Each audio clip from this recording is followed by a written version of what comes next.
Fala aí galera, beleza? Rodrigo Rainer, TV Camisa 12, resenha da Massa 52. Hoje, dia 19 de maio de 2017, pré-segunda rodada do Brasileiro, mas pós-final da primeira fase, da fase de grupos, na verdade, da Libertadores, para o Atlético, pelo menos. E garantido, pelo menos, entre os três, possibilidades de ultrapassar o Atlético é do Grêmio, que tem que meter 7 gols no Zamora. Não é impossível, mas a situação do Atlético, em que o Atlético chegou ao final da primeira fase, é muito bem executada, né? Muito confortável, foi muito bem no final das contas. E aí eu uso aquele ditado que diz que tudo vai bem quando termina bem. E esse ditado é tipo, pelo que foi dito, pelo que foi feito até agora, né? Pela torcida, pela imprensa e até internamente mesmo, os jogadores e tal, porque teve um momento de crise aí, de cobrança e tudo, que eu achava normal, porém o tempo todo eu via o Atlético no caminho certo, e aí não é profeta do acontecido. Tudo que eu falei está gravado aí nos últimos vídeos. Se você pegar o contexto em que eu falei, e vai ver que em momento nenhum eu achei que o Atlético estava atrasado na evolução do trabalho do Roger, com a mudança que era proposta, com a necessidade que o Atlético tinha de mudar mesmo. Ou seja, eu concordo com a vinda do Roger, concordo que o Atlético precisava mudar de postura e sair correndo do galo doido, pelo amor de Deus. E confiava que o Roger estava fazendo bem essa mudança de modelo de jogo. Momento nenhum eu achei que o Atlético estava abaixo do esperado, porque as coisas, também já falei isso aqui nos vídeos, as mudanças, as metas precisam de tempo e a evolução continua acontecendo. Não é em março e em abril que você vai esperar um time jogando em alto nível. Em agosto, setembro, outubro, o Atlético está entre os melhores times do Brasil para o período em que nós estamos, e era isso que eu esperava mesmo. Tanto que o Flamengo começou goleando o São Lourenço por 4-0 e terminou fora da primeira fase. A gente começou empatando fora de casa com o Godoy Cruz, uma crise do caralho, o time tá jogando mal, não tem cara, não tem esquema, o Roger não conseguiu fazer nada, e pronto, nós estamos garantidos entre os três. Garantido, para mim vai terminar em segundo da fase de grupos da Libertadores. Nada de admirável, nada além do que eu esperava, muito menos, em momento nenhum eu achei que o Atlético estava evoluindo menos do que já deveria, né? Então, quando a galera me zoou na live lá sobre paciência, eles imaginavam que eu estava falando era disso, mas sim, falta paciência o tempo todo. Talvez agora a galera queira que o Atlético esteja jogando no nível que é para mais para frente, né? Então não está acontecendo nada, não está, graças a Deus, nenhuma anúncio de protesto, combinando protesto, não sei o que, mas não custa nada dar uns vacilos, perder um jogo aí e a galera achar que o Atlético deveria estar jogando igual Barcelona. Então paciência sempre é necessário, mas não era disso que eu estava falando não. Inclusive eu vou falar aqui, essa semana um fato que depois do jogo contra o Godoy Cruz me chamou muita atenção foi a análise do PVC.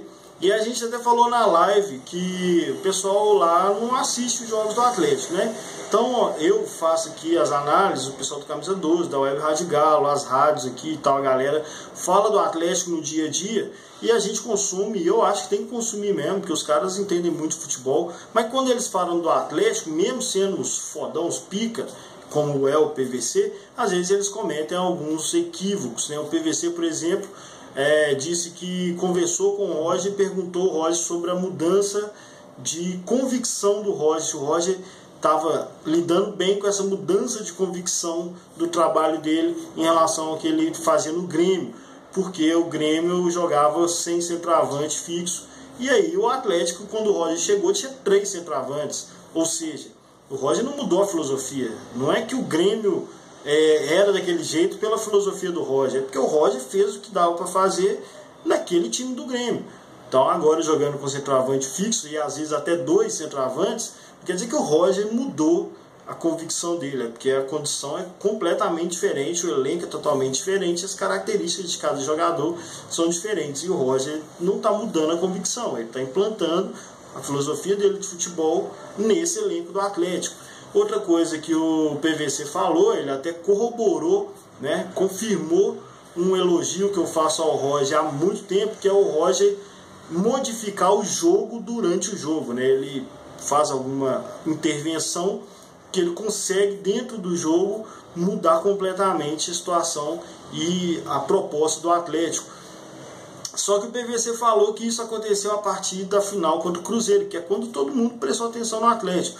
Mas isso está acontecendo desde o Campeonato Mineiro, quando o Atlético ainda não estava no nível bom, e aí passava algumas dificuldades com os times do interior, e o Atlético fez isso, o Roger fez isso várias vezes, colocando inclusive 2 centroavantes, invertendo o lateral com o meia e tal, e então dava certo e ele já fazia. O PVC, que está lá em São Paulo, prestando muito mais atenção nos times de São Paulo, só percebeu isso no jogo contra o Cruzeiro e aí viu que o Roger está fazendo isso. Mas enfim, o elogio já havia feito, é bem legal ver que está ficando cada vez mais nítido, mesmo para quem não está acompanhando 100% o futebol do Atlético, igual a gente está aqui, né?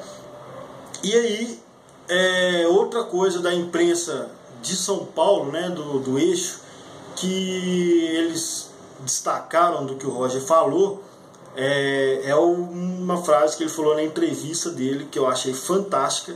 A gente até zoa, né, o Fael, algumas outras pessoas que eu vejo do rádio falando sobre as entrevistas do Roger, que ele viaja muito e ele fala algumas coisas que ninguém entende, né? Bom, eu entendo porque eu acompanho ele, principalmente depois que ele veio para o Atlético, eu fui buscar os vídeos disponíveis dele na época do Grêmio. Então tem muita coisa, dá para entender bem a linguagem dele, assim, e o que ele está fazendo no Atlético fica mais fácil de entender. Mas eu concordo que a linguagem dele não é muito compreensível para quem, né, para quem não está acostumado a estudar essas coisas, não tem curiosidade de saber dessas coisas, não tem problema nenhum, né? Se você não tem curiosidade, eu venho aqui e dou uma traduzida para você. Mas foi a frase que ele falou, que criar um modelo de jogo demanda muito mais tempo do que criar um time.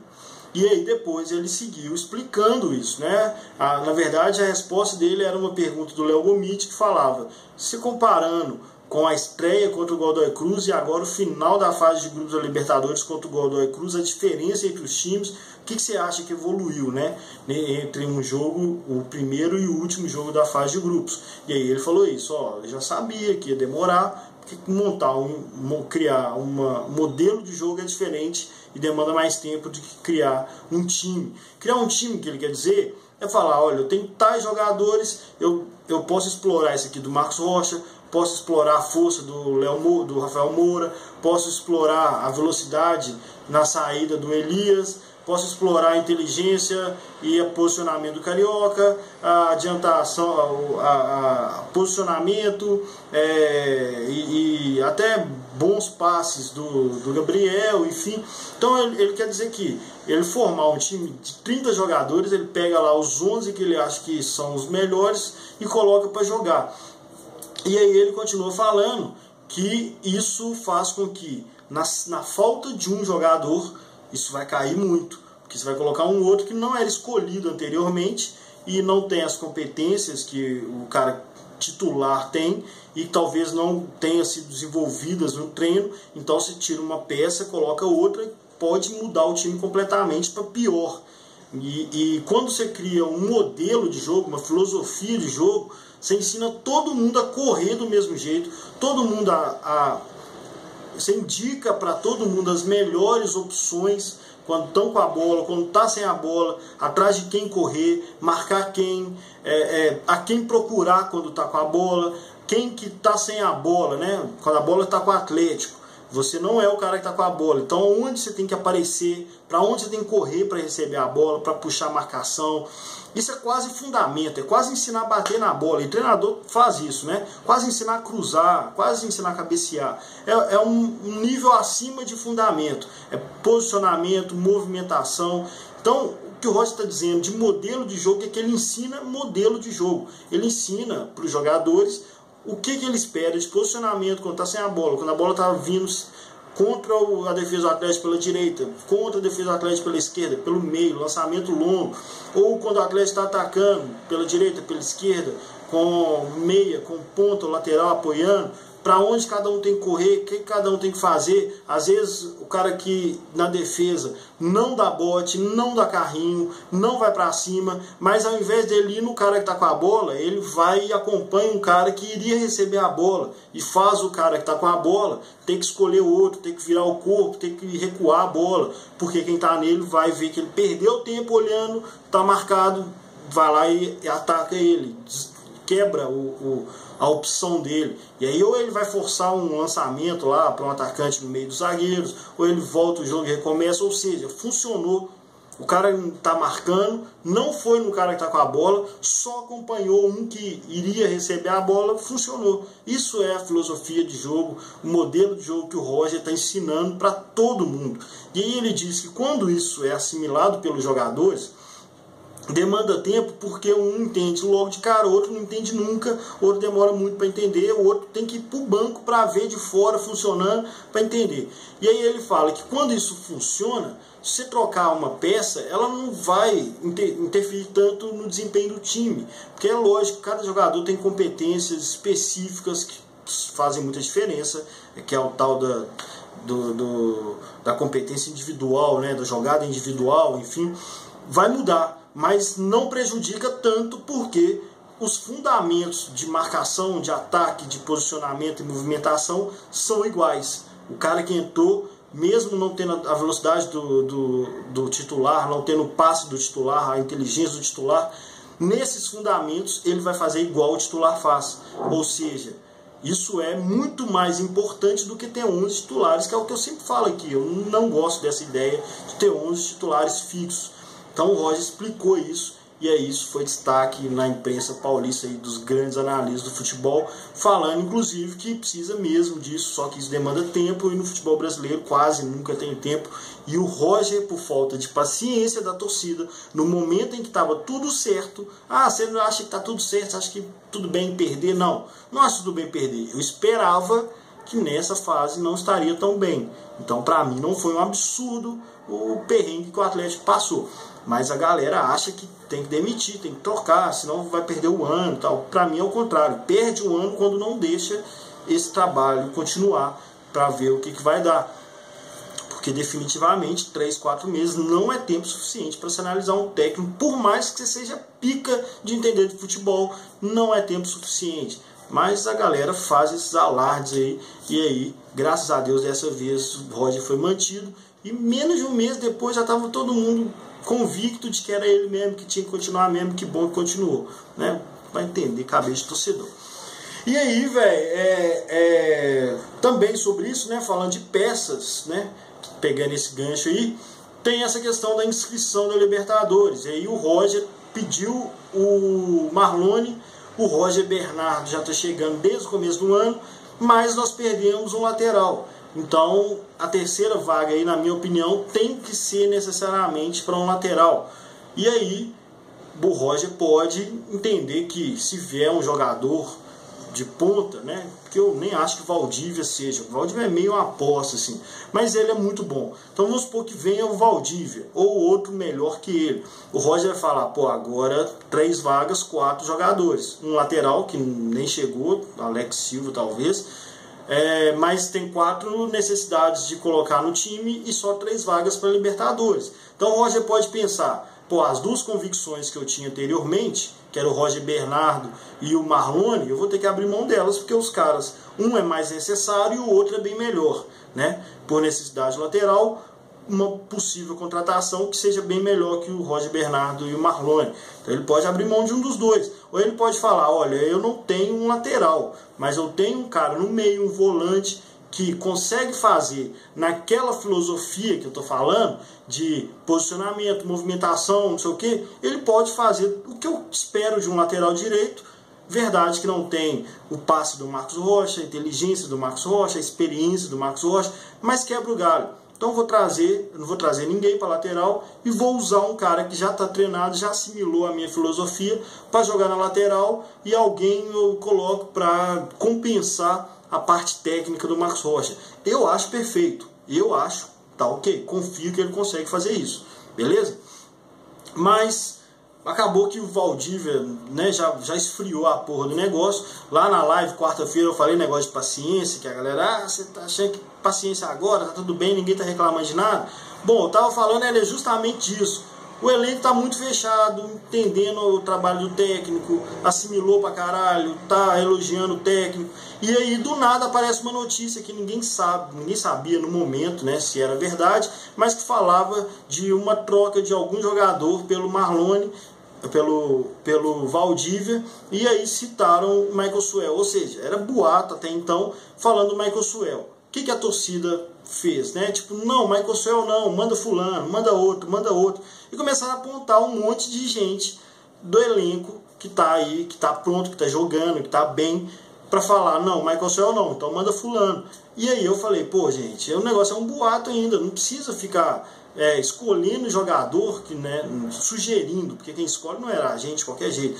Não rola de ficar sugerindo um jogador que está assimilando, já está dentro do grupo. Para que vai fazer isso? Era isso que eu ia falar da paciência antes do Fael começar a quicar lá igual um louco e o Cris gritar de gargalhada lá. Eu ia falar paciência para ver o que vai rolar essa porra e deixar abaixo. Não precisa ficar sugerindo o jogador para sair, porque o elenco tá formado, porra. Beleza. Valdívia esfriou. Daqui a pouco, daqui a 2 semanas, abre a janela de novo. E aí vão ter uma porrada de jogador que não vai ter 7 jogos ainda no Brasileiro. Vai ter jogador voltando da Europa. Vai ter jogador voltando da China. E aí o que nós vamos fazer? Nós vamos pegar de novo os jogadores que estão prontos, já estão fechados com o técnico, elenco pronto, e ficar sugerindo. Manda fulano embora e traz não sei quem. Troca não sei quem. Não, velho. Deixa os caras decidir, saber o que precisa do time. A gente não precisa ficar apontando aqui o que o time precisa, o que o time tem urgência. Para mim é o lateral, e mesmo assim o Roger consegue suprir isso. A galera pedindo um zagueiro com urgência, sendo que o Gabriel já tá lá, o Tite já tá falando dele, e o Felipe Santana tá jogando muito bem. A mesma coisa do time no todo era o Felipe Santana, que no começo, segundo jogo da temporada, a galera já decidiu que ele é um bosta, e agora ele tá evoluindo pra caralho, mas a galera não confia nele ainda. É o tempo exato que precisava para ele evoluir. Então a galera tinha que analisar agora, tinha que ter paciência para analisar agora. Mas pelos primeiros resultados, a primeira impressão, o pessoal já definiu que ele era péssimo, e agora a desconfiança dele vai se reverter até daqui a 5 anos para a galera falar, enfim, confio no Felipe Santana. Eu não acho que seja urgente. Então a paciência que era para não atrapalhar aí esse fechamento que está o grupo, porque ficar pedindo jogador para sair, para trazer um cara que você nem sabe se vai jogar muito, para mim é precipitação sim. Então calma aí, vão de leve. O time está fechado, pegar o Fluminense domingo aí, espero que vitória no Horto para confirmar aí que o Atlético é um dos favoritos no Brasileiro. Vai ficar muito tempo aí sem Libertadores, então é Brasileiro, Copa do Brasil, e bom, para mim ainda há de evoluir muito, mas está tudo dentro do tempo certo. Beleza, galera? Não some não. Grande abraço, bom final de semana, e tomara que o Atlético ganhe com segurança e melhor possível, se for goleada, com a volta do Vitor, inclusive, muito importante, a galera dar uma força para ele lá, para, né, mostrar toda a solidariedade da torcida. Beleza? Some não, grande abraço, falou!